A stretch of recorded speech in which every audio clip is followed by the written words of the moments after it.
Leo tumekutana hapa kwa tukio muhimu, kubwa na la kihistoria na lenye alama chanya ya mabadiliko makubwa katika utoaji wa huduma ya umeme nchini.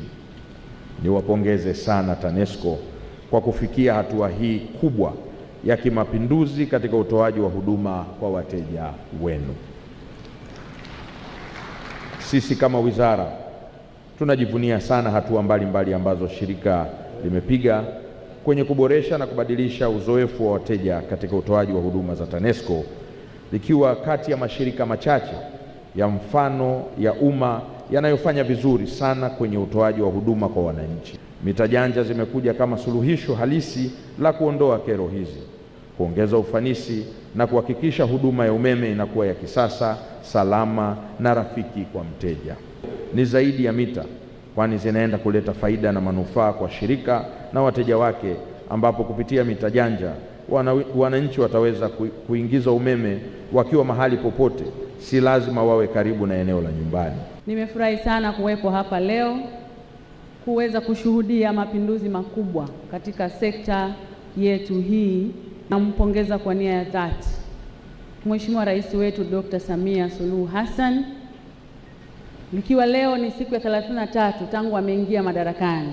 Tunakwenda kuzindua mapinduzi makubwa sana ya kuwa na luku ya kijanja. Miaka kadhaa huko nyuma, wazo la kuwa na mita janja kwa TANESCO lilianza kufikiriwa na kujadiliwa. Sekta ya nishati ni sekta inayokuwa na teknolojia katika maeneo mbalimbali ya miundombinu na vifaa vingine vinavyotumika katika sekta ya nishati. Vinapokwenda ni lazima viweze kukua pamoja na teknolojia.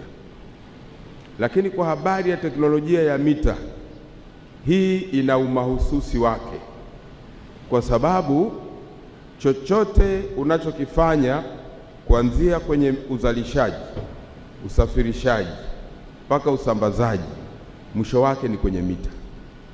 Leo tumeandika historia, na wakati fulani haya mambo yalionekana kama hayawezekani, lakini kwa msaada mkubwa sana wa Mheshimiwa Rais Dr. Samia Suluhu Hassan na msukumo wake wa kuleta mageuzi kwenye mashirika ya umma chini ya ofisi ya msajili wa hazina, lakini na big brain ambazo ziko TANESCO, tumefikia hapa leo.